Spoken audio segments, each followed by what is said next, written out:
2025 সালে ঈদ উল আজহা বা কুরবানির ঈদ কবে, কত তারিখে এবং কী বারে? ঈদ উল আজহা বা কুরবানির ঈদ এটি মুসলিম বিশ্বের জন্য বিশেষ গুরুত্বপূর্ণ একটি দিন।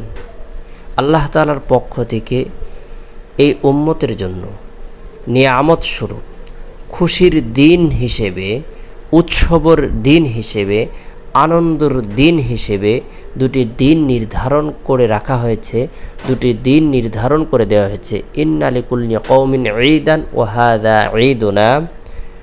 আল্লাহ রাসূল সাল্লাল্লাহু আলাইহি সাল্লাম বলেছেন, প্রত্যেকটি সম্প্রদায়ের, প্রত্যেকটি জাতির, প্রত্যেকটি গোষ্ঠীর বিশেষ আনন্দের দিন রয়েছে, খুশির দিন রয়েছে।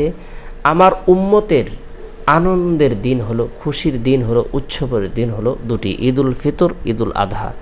আদহা শব্দটি আদহাতুনের বহুবচন, এর অর্থ হলো কুরবানির জন্য উৎসর্গিত প্রাণী বা কুরবানির ঈদ। আজকে আমরা জেনে নেব 2025 সালে ঈদ উল আজহা বা কুরবানির ঈদ কবে, কত তারিখে এবং কী বারে। 2025 সালের ক্যালেন্ডারের হিসাব অনুযায়ী ঈদ উল আজহা বা কুরবানির ঈদ হলো জুন মাসের 7 তারিখ রোজ শনিবার। জুন মাসের 7 তারিখ রোজ শনিবার ঈদ উল আজহা বা কুরবানির ঈদ আমাদের বাংলাদেশে অনুষ্ঠিত হবে। এদিনে আমরা আল্লাহ তাআলাকে রাজি খুশি করার উদ্দেশ্যে কুরবানি করব। কুল ইন্না সলাতি ওয়া নুসুকি ওয়া মাহইয়া ওয়া মামাতি লিল্লাহি রাব্বিল আলামিন। আমাদের নামাজ, আমাদের জিকির, আমাদের কুরবানি, আমাদের কোরআন তেলাওয়াত, আমাদের তাসবিহ তাহলিল, আমাদের ইবাদত বندگی রব্বুল আলামিনের জন্য। তাই ঈদ উল আজহা বা কুরবানির ঈদটি অত্যন্ত গুরুত্বপূর্ণ একটি দিন।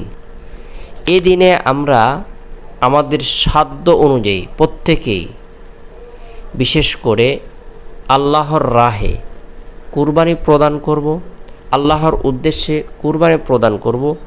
কুরবানির দিনের সবচেয়ে গুরুত্বপূর্ণ আমল হলো আল্লাহ তাআলার জন্য পশু জবাই করা, আল্লাহ তাআলার উদ্দেশ্যে কুরবানি করা। এটি গুরুত্বপূর্ণ আমল। আমাদের যার সামর্থ্য রয়েছে আমরা অবশ্যই এই আমলটি করব। আল্লাহ তাআলা আমাদের সকলকে এই আমলটি করার তৌফিক দান করুক।